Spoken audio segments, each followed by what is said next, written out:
Hello ma'am ये कौन से वाले everyone. सब्जेक्ट का है? This one is bio. So today we are going to take up another chapter from the ninth class. It's improvements in food resources. Food resources, right? Food नाम आते ही जितने भी फूडी लोग हैं उन सबका तो हो जाता है वो फूड का कहाँ नाम ले लिया मैम ने. देखो, फूड इज इम्पोर्टेंट. अगर हम किसी भी अपने आसपास देखो, हम ये बात हर बारी करते हैं when if we are talking about the cell, we are talking about tissues. I always state this statement कि बेटा आपने अपने आसपास देखा होगा इतने सारे ऑर्गेनिजम्स होते हैं, राइट? ये तो एक कॉपी पेस्ट स्टेटमेंट है.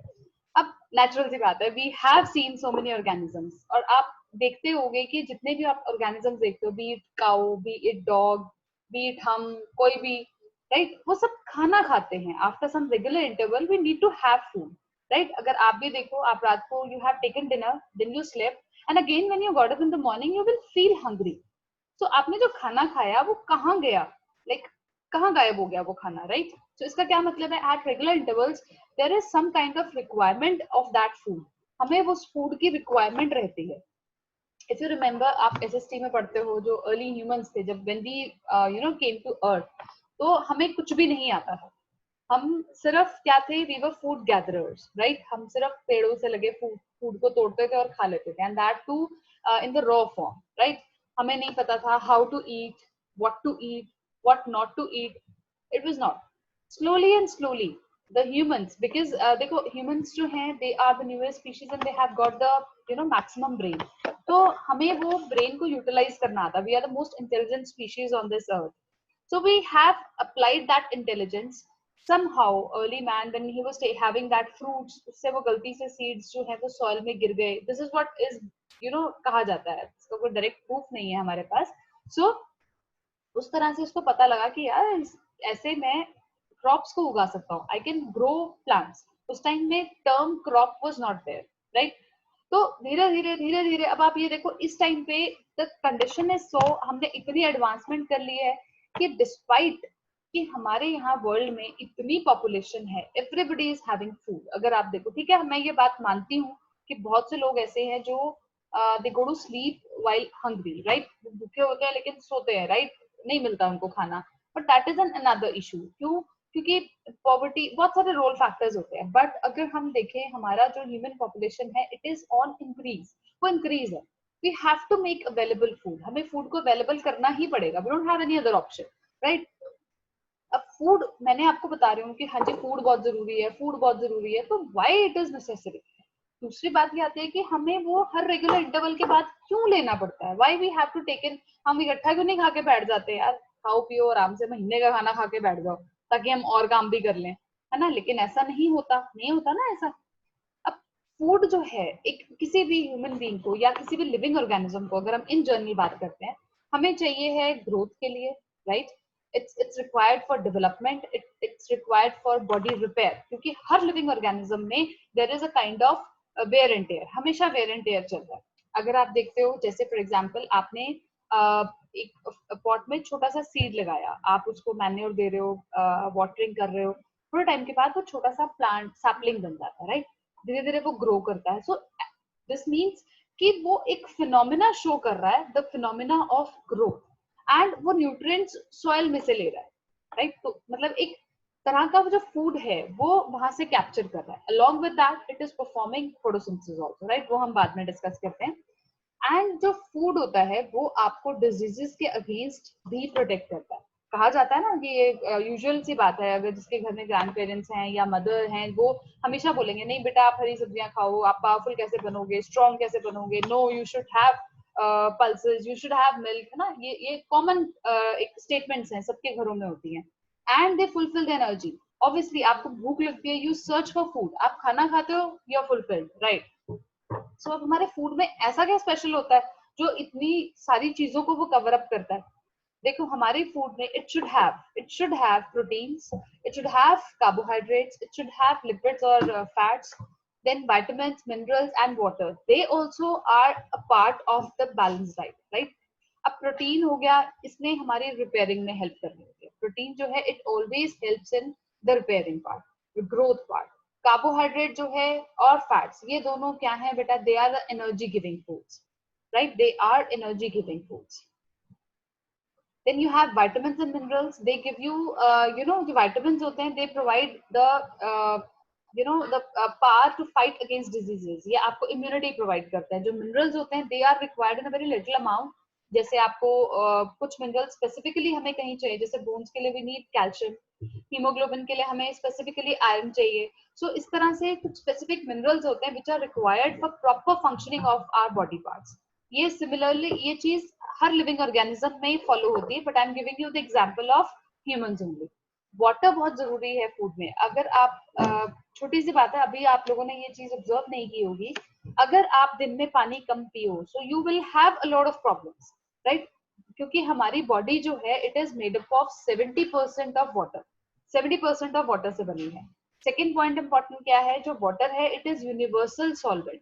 ये यूनिवर्सल सॉल्वेंट है, मतलब ऑलमोस्ट हर चीज इसमें डिसॉल्व हो जाती है.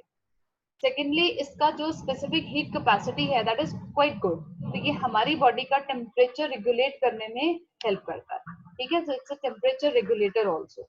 ओके फाइन, ठीक है बेटा. सो इम्पोर्टेंस ऑफ फूड आपको पता लग गया. So we need food to live and grow. It makes us strong and healthy, and then it gives us energy. अब बेटा, डिपेंडिंग अपॉन, अगर हम बात करते हैं, हमने फूड की बात की, ठीक है, हमने बात मान ली कि यस, एवरी लिविंग ऑर्गेनिज्म के लिए फूड जो है दैट इज इम्पोर्टेंट. बट क्या सभी लिविंग ऑर्गेनिजम्स एक तरीके से फूड लेते हैं? No, they don't take up, because every living organism is different. So depending upon how they take up their food, how they meet their requirements, हम living organisms को दो कैटेगरीज में divide कर देते हैं, राइट? वो दो कैटेगरीज क्या है बेटा? Can anyone tell me? Yes. Biotic and abiotic. No, abiotic are not living. We will say I am talking about the mode of nutrition. उसके हिसाब से how they are taking the food. पहला क्या है?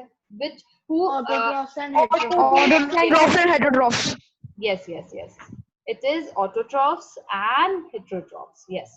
So अब हम इसके हम डिटेलिंग में नहीं जाएंगे, बिकॉज अभी हमें इस चैप्टर में इसकी डिटेलिंग नहीं करनी है, but we should know about a little bit of these two terms. देखो, ग्रीन प्लांट्स जो हैं, they are the autotrophs. They are performing a very basic metabolic activity which is called photosynthesis. Yes बेटा, वो photosynthesis करते हैं. Photosynthesis, ये दो words को जोड़ के बनाया गया है. This photo means light, right? And synthesis is formation. Okay बेटा, सो लाइट की प्रेजेंस में किसी चीज का बनना, that is called as photosynthesis. Okay, इसके लिए रॉ मटेरियल्स चाहिए होते हैं प्लांट्स को कुछ, जैसे कि कार्बन डाइऑक्साइड, वाटर, सनलाइट. मैंने एक यहाँ पे नहीं लिखा है क्योंकि वो प्लांट के अंदर नेचुरली होता है. वो क्या होता है? Can anyone tell? One of the parallel most requirement which is there, उसके बिना तो कोई भी प्लांट जो है वो फोटोसिंथेसिस कर ही नहीं सकता. आप जितनी मर्जी कार्बन डाइऑक्साइड रख दो, जितना मर्जी वाटर रख दो, it won't matter. Sunlight. No, sunlight तो I have written. I am saying I have not written that. मैंने जानबूझ के नहीं लिखा कि देखते हैं किसको कौन पकड़ेगा इस चीज को. Yes, very good, it is chlorophyll. Stomata. अच्छा, क्लोरोफिल. स्टोमेटा तो बेटा एक ओपनिंग होती है जिसके थ्रू हमारी गैसेस एक्सचेंज होता है. ठीक है, क्लोरोफिल इज अ पिगमेंट. ये अकेला ऐसा पिगमेंट है पूरे अर्थ पे. यूनिवर्स की तो हम बात नहीं करते. It's like it's the only pigment on the earth which has got the ability to trap sunlight. हम उस सनलाइट को ट्रैप कर लेते हैं एंड फिर उसके बाद उसको हम कन्वर्ट करते हैं into chemical energy. Right, clear है बेटा? देन इसके एंड प्रोडक्ट्स क्या बनते हैं? एंड प्रोडक्ट्स बनते हैं ऑक्सीजन एंड कार्बोहाइड्रेट्स. कार्बोहाइड्रेट्स भी बेटा ग्लूकोज की फॉर्म में बनते हैं. वो ग्लूकोज होता है ना बेटा, देखो glucose it is water soluble. ये बहुत जल्दी वाटर सोल्यूबल होता है. बच्चा एक सेकेंड रुकना.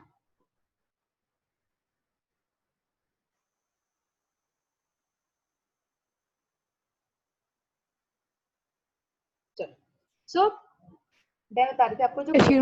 हाँ जी बेटा. यस बेटा. मैम, जो सोलर पैनल होते हैं वो जो ट्रैप कर सकते हैं लाइट, उसमें वो होता है क्लोरोफिल होता है. नहीं, मैंने आपको बताया क्लोरोफिल एक ऐसा पिगमेंट है जो उसको ट्रैप करके केमिकल एनर्जी में कन्वर्ट करता है. वो जो ट्रैप कर रहे हैं वो क्या करते हैं, उसको हीट एनर्जी में कन्वर्ट करते हैं. ओके. है ना? हाँ, उसको केमिकल एनर्जी में नहीं कन्वर्ट कर रहे. We are not making anything out of that. वो सिंथेसिस के काम नहीं आता, वो हम एनर्जी, जो लॉ ऑफ एनर्जी कंजर्वेशन है उसके हिसाब से चल रहा है वो, कि आप एक एनर्जी को दूसरी एनर्जी में बदल रहे हो। चल तो ये भी उसी पे ही रहा है, क्योंकि सोलर एनर्जी को हमने किस में बदल दिया, केमिकल एनर्जी में बदल दिया, राइट। अब ग्लूकोज जो है बेटा, मैं आपको बता रही थी कि इट इज वाटर सोल्यूबल, ये पानी में बहुत जल्दी सोल्यूबल होता है। आपने देखा होगा, आप ग्लूकॉन डी वगैरह पीते हो, फटाक से पानी में डाला और वो जल्दी जल्दी सोल्यूबल हो जाता है, राइट। अब प्लांट क्या करता है बेटा, प्लांट ने ग्लूकोज बनाया। अब आपको पता है कि प्लांट के अंदर लगातार जो पानी है वो मेंटेन रहता है, तो ग्लूकोज तो फटाफट से सोल्यूबल होके निकल जाएगा, तो क्या फायदा हुआ उसको फोटोसिंथेसिस करने का। तो नेचर क्या कहता है कि ग्लूकोज बना, आप क्या करोगे, ग्लूकोज को साथ ही साथ कन्वर्ट कर देता है इनटू स्टार्च, ठीक है बेटा। और ये जो स्टार्च होता है, दिस इज वाटर इनसोल्यूबल, ये पानी में सोल्यूबल नहीं होता। तो ये आप इसको प्लांट जो है वो स्टोर करके रख सकता है। अब autotrophs, as you know, they have the ability to create their own food. अब जब भी मैं ये पढ़ाती हूँ ना, मुझे every time I remember one of my first like students, वो हमेशा कहते थे मैम हमारी मम्मा भी खाना बना लेती हैं, right. So she should also be called as autotrophs. पर बेटा वो रॉ मटेरियल नहीं होता, that is a readymade thing, क्योंकि वो प्लांट्स बना के दे रहे हैं। You are getting any vegetable, you are getting any wheat flour, आप कोई भी तरह का फ्लोर लो, वो सब रॉ मटेरियल नहीं है, that are actually end products, वो एंड प्रोडक्ट्स है किसी भी प्लांट के, तो उससे बनाना is not called autotrophism, okay. तो ये हमारा है कि देखो, जो ऑटोट्रॉफ्स होते हैं, they are using simple inorganic substances और वो उसको कन्वर्ट कर देते हैं to form food. Whereas heterotrophs क्या करते हैं, they take up the organic substances which are derived from either animals or plants, right? और उसको वो खा के digest कर लेते हैं। Humans भी heterotrophs हैं because we can't make our own food, या हम जो raw material use कर रहे हैं अपना खाना बनाने के लिए, that is not inorganic in nature, that is organic in nature, ठीक है बेटा। अब देखो, इतनी ज्यादा पॉपुलेशन की होने की वजह से देखो हमें देखो काफी सारे फैक्टर्स हैं। पहली चीज तो क्या है कि पॉपुलेशन बहुत बढ़ रही है। नंबर 2, आपका जो एरिया अंडर एग्रीकल्चर आना चाहिए था वो डिक्रीज हो रहा है। लेकिन आपको ऑब्वियसली प्लांट्स और एनिमल्स की प्रोडक्शन को बढ़ाना पड़ेगा ताकि हर पर्सन को फूड मिल सके। तो अब नेचुरल सी बात है, इसके लिए आपको साइंस अप्लाई करनी पड़ती है। सो साइंस अप्लाई जब करी इन चीजों को अचीव करने के लिए, तो we have met with some very good phenomenas. हमारे साथ बहुत अच्छी चीजें भी हुई हैं, जैसे कि ग्रीन रेवोल्यूशन आया। अब ये जो ग्रीन रेवोल्यूशन था, व्हाट इट मेंट, ये जो एक मिनट, ग्रीन रेवोल्यूशन आया था बेटा कि हमने ना इंडिया में क्या हुआ था एक्चुअली, इंडिया जो है इट्स एन एग्रीकल्चरल कंट्री। हमारे यहाँ पे 60% जो पॉपुलेशन है that relies on agriculture, right. अब ग्रीन रेवोल्यूशन जब आया तो इंडियन एग्रीकल्चर जब चल रहा था, it was there in ma'am Britishers. उनको बताया गया कि हाँ जी, क्या कह रहे हो Parth, you were saying something. XYZ seeds, sorry, I am not getting you, मुझे आपकी बात समझ में नहीं आ रही। HY सीड, हाँ जी, हाँ मैम जी, उनको ग्रीन रेवोल्यूशन में बताया गया था कि HY सीड्स कैसे यस यूज करते हैं, और वो पहले पंजाब एंड हरियाणा में आया था। Yes, very good. अब इसमें क्या हुआ था एक्चुअली, उसको साइंटिफिकली हमने अप्रोच किया।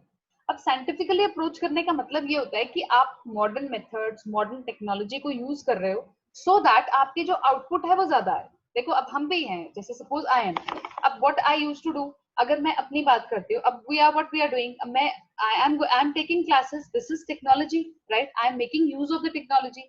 इसी तरह से ग्रीन रेवोल्यूशन जब आया तो HY सीड्स क्या होते हैं, they are high yielding variety seeds, मतलब उसमें डिजीजेस कम लगती हैं, उनका आउटपुट अच्छा आता है, राइट।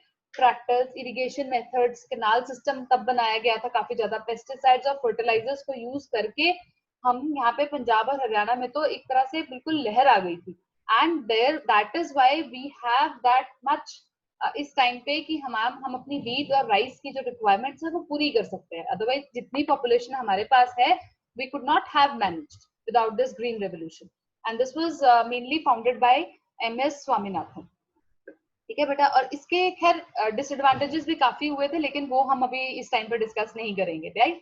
चले, then came the blue revolution. ये इंडिया में लॉन्च किया गया था in the 7th 5-year plan, और ये 5 साल के लिए चला था, फ्रॉम 1985 टू 1990, जिसमें गवर्नमेंट जो थी उसने फिश डेवलपमेंट एजेंसीज जो थे उनको काफी सपोर्ट किया था, उनको काफी कैश हेल्प की गई थी, मनी वाइज उनको काफी हेल्प की थी। Hiralal Chaudhary is the father of blue revolution.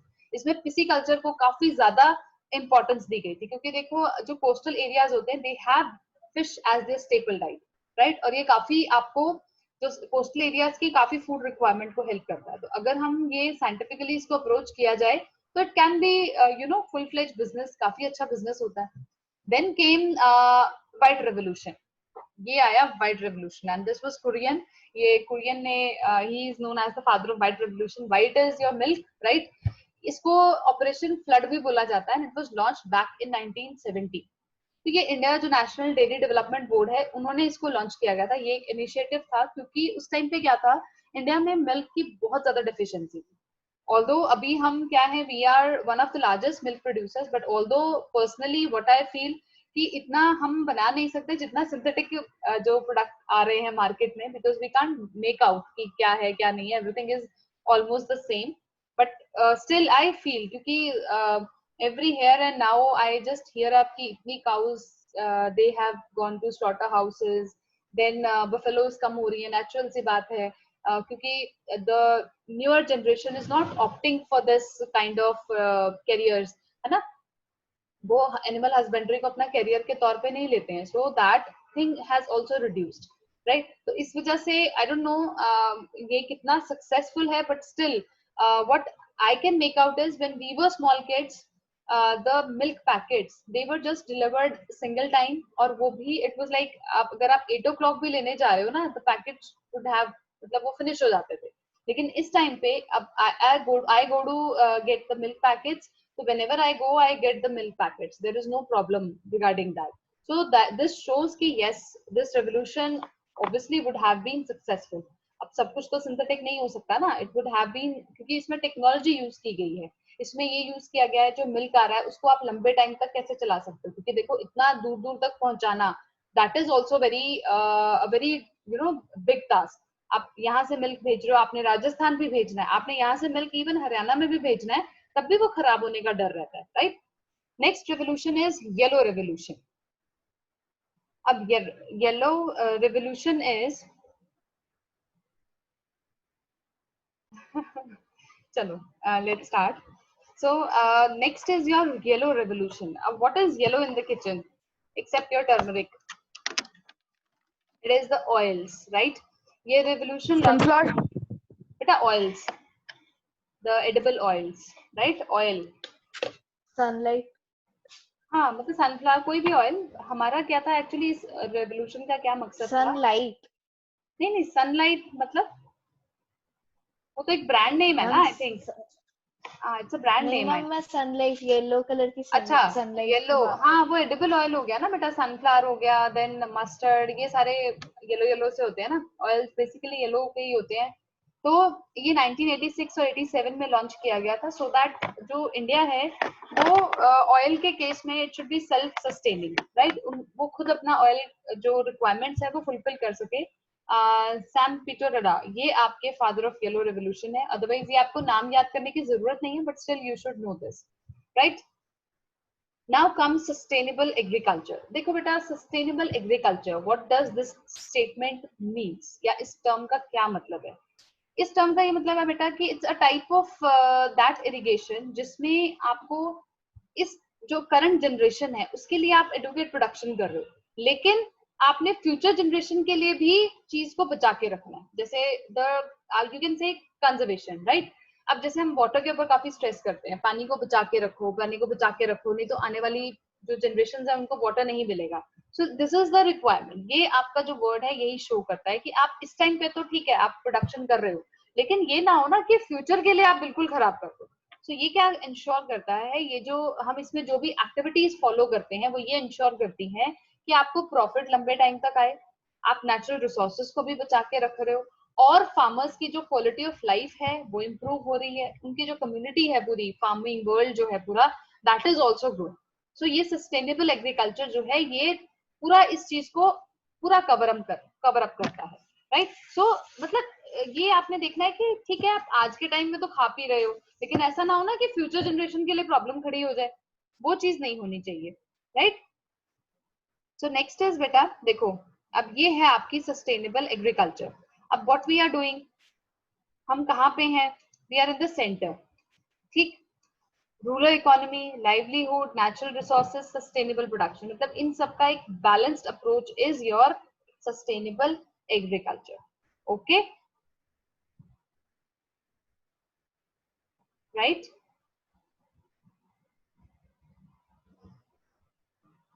अब आता है एक नेक्स्ट टर्म है, before starting up the main topic. इसमें देखो जो सस्टेनेबल एग्रीकल्चर है, अब इसमें हम फार्मर्स को ये सिखाया जाता है कि आप कैसे ऑप्टिमम यूज कर सकते हो नेचुरल रिसोर्सेज का, नेचुरल जो भी अवेलेबिलिटी है. मतलब आप सिर्फ नेचुरल टेक्निक को यूज कर रहे हो सो दैट आपका प्रॉफिट भी ज्यादा हो और आप प्रोडक्शन भी इंक्रीज कर लो, लेकिन आप सॉइल की जो टेक्सचर है, जो उसका न्यूट्रिएंट पार्ट है, उसको भी डिस्ट्रॉय नहीं कर रहे हो, नेचुरल रिसोर्सेज को भी कंजर्व कर रहे हो. तो वो सारी चीजें दिमाग में रखनी होती है. तो इसमें हम क्या क्या चीजें इंक्लूड कर सकते हैं? क्या आप मुझे बता सकते हो क्या फार्मर के लिए क्या बेनिफिशियल रहता है कि वो विदाउट यूजिंग एनीथिंग वो क्या ऐसा करे कि उसको लगे कि यार ये बड़ा फायदेमंद चीज है? जैसे कि mix cropping, right. Mix cropping जो है वो अपने आप में ही एक बहुत बड़ा प्रॉफिट है.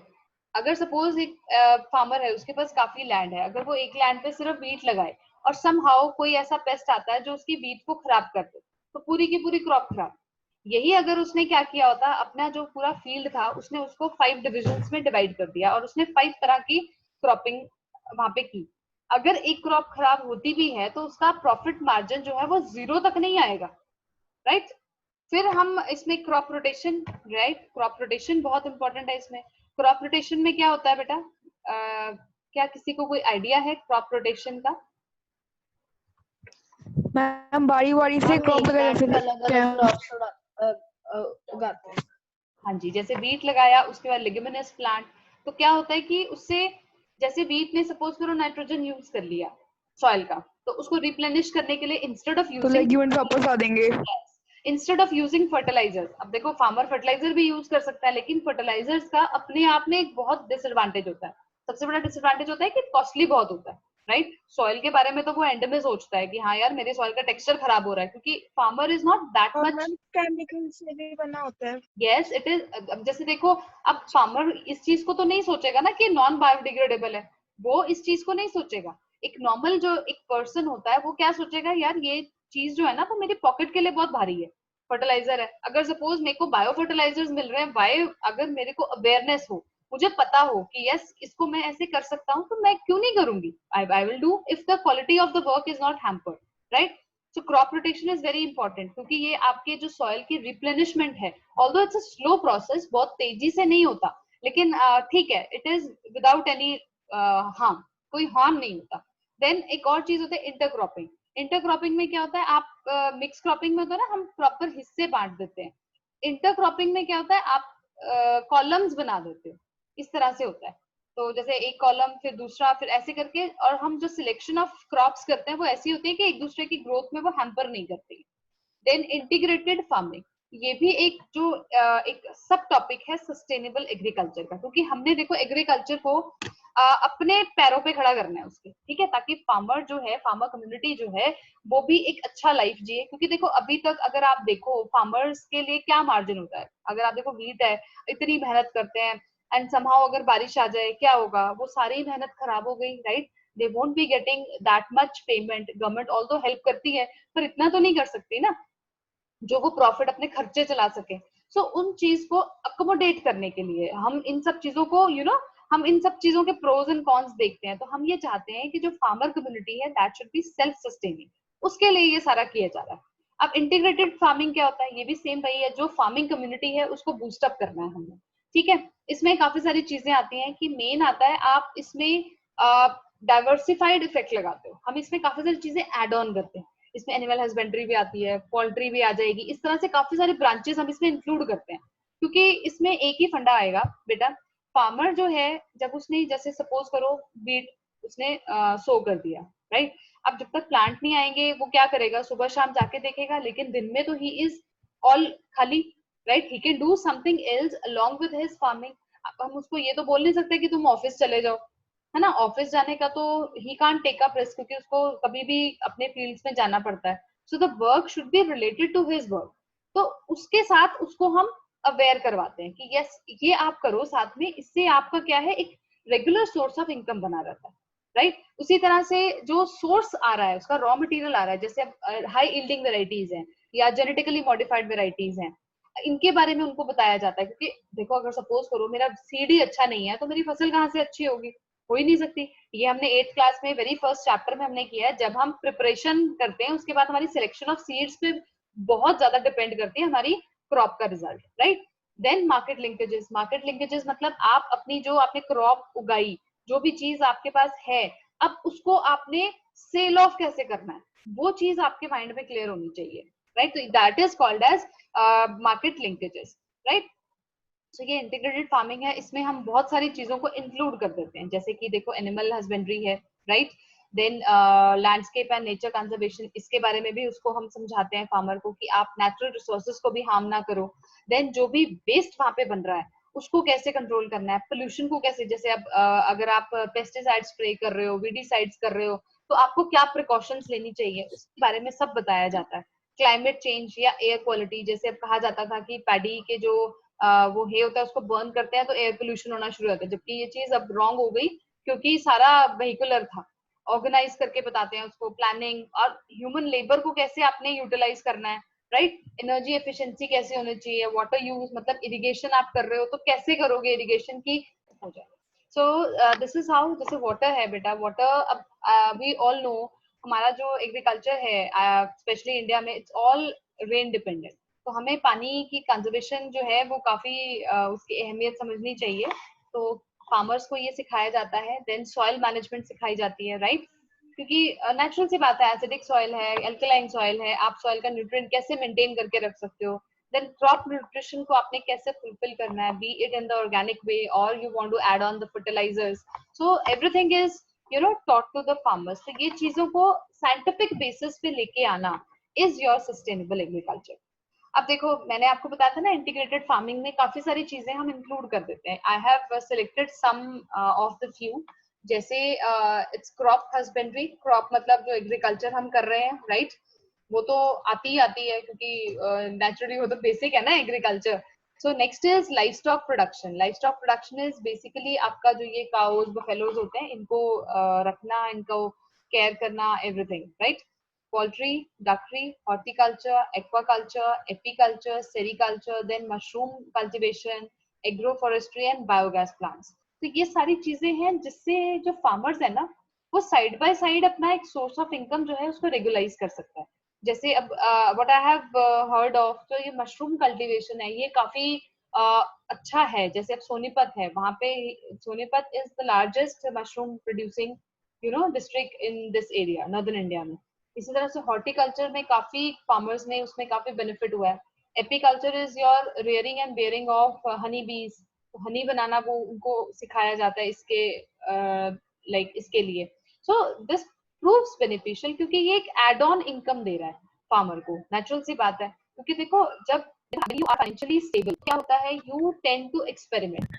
फार्मर हमारे लिए हमारी बैकबोन है हमारे का, तो उसको तो रहना ही चाहिए। सो अगर उसके पास एड ऑन होती है तो वो अपने एग्रीकल्चर की ज्यादा करता है, राइट। बात करते हैं हमारे एग्रीकल्चर। बेटा मैम डकरी क्या होता है? बेटा डक्स का आगे करना, डक्स की रेयरिंग और उसकी केयर करना, जैसे हम बर्ड करते हैं, ठीक है। देन हनी बीज होते हैं, सिल्क वॉर्म होते हैं, इसी तरह डक्स की भी रेयरिंग की जाती है। Ducks are eaten in some places ना। Okay, now we will keep into the advantages of sustainable agriculture. Obviously, इसके नाम से, इसके डेफिनेशन से हमने काफी कुछ मेक आउट कर लिया कि हाँ ये बड़ा अच्छा चीज है, इसके एडवांटेजेस क्या हैं। सबसे पहले बेटा जो ये नेचुरल साइकिल्स हैं और इंटीग्रेट करता है, मतलब कि आप कंट्रोल साइकिल्स को कंटिन्यू कर सकते हो। जैसे कि नाइट्रोजन साइकिल है, वाटर साइकिल है, आप देख सकते हो कि नहीं यार यहाँ पे ये चीज डिस्टर्ब है, तो प्लीज मेरे फील्ड से वो ना आए। देन आप सॉइल फर्टिलिटी को देख सकते हो, और साथ के साथ जो उसका नेचुरल एक बेस है सॉइल का, उसको प्रोटेक्ट कर सकते हो। देन आपके पास जो रिसोर्सेज अवेलेबल हैं, आप उसको ऑप्टिमाइज यूज करते हो, ऑप्टिमिकली उसको यूज कर रहे हो, राइट। यानी इंस्टेड आप और चीजों पे डिपेंड कर रहे हो, जो आपके पास है आप उसको यूज कर रहे हो और उसको मैनेज कर रहे हो। देन जो नॉन रिन्यूएबल रिसोर्स है उसकी यूसेज को कम कर देता है, परचेज प्रोडक्शन इनपुट को कम कर देता है। जैसे आपको ना फर्टिलाइजर्स, वो फार्मर के लिए काफी महंगा पड़ता है। जैसे लाइफ स्टॉक प्रोडक्शन है, वो सब एक फार्मर रखता है, उसके घर में मिल्क, मैन्योर, ये सारी चीजें तो वहीं से उसको नहीं लेना पड़ेगा, तो परचेजिंग जो है वो कम हो गई ना, वो उसको आउटपुट देगा, वो सेल कर सकता है। रेगुलर फॉर्म ऑफ इनकम, एक रेगुलर सोर्स ऑफ इनकम बन जाता है। Then opportunity in family farming, आप इसमें फैमिली इन्वॉल्व कर सकते हो, so everyone will have a chance to get engaged. अब अगर एक जो आपने न्यू टर्म ट्रेंड में है, that is your this organic farm. Organic farming क्या बेटा? It is that is amazing crops which have not been polluted with the use of fertilizers and pesticides. Okay, हम उसको आप इसको grow on the organic lines. ठीक है, होता क्या है? It is basically healthy cropping system जिससे plants को maximum nutrition मिल जाए, right? ये pest को बिल्कुल रहता है, बिल्कुल और pest को बिल्कुल ना के बराबर chemicals use होते हैं, pesticides होते हैं, herbicides use होते हैं, ठीक है? There is no toxicity.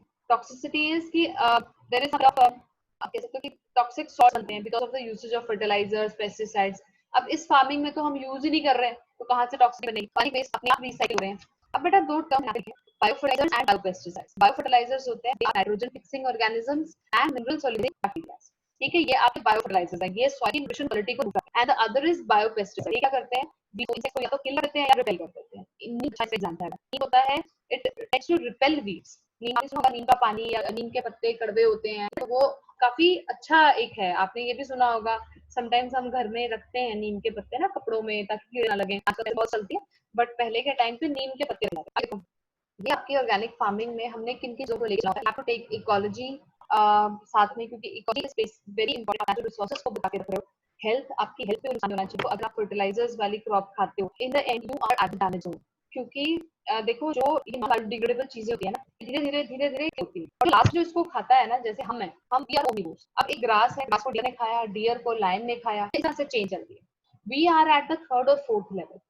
हमारे पास जब तक वो फूड आएगा उसके अंदर काफी सारा नॉन बायोडिग्रेडेबल कंटेंट होगा. सो एट द एंड हम लॉस पे हैं, और कोई ऑर्गेनिक लॉस पे नहीं है जितना हम हैं, क्योंकि ये fertilisers they don't vanish off, खत्म होते नहीं है, क्योंकि ये टूट ही नहीं रहे हैं, दे आर देयर फॉरएवर.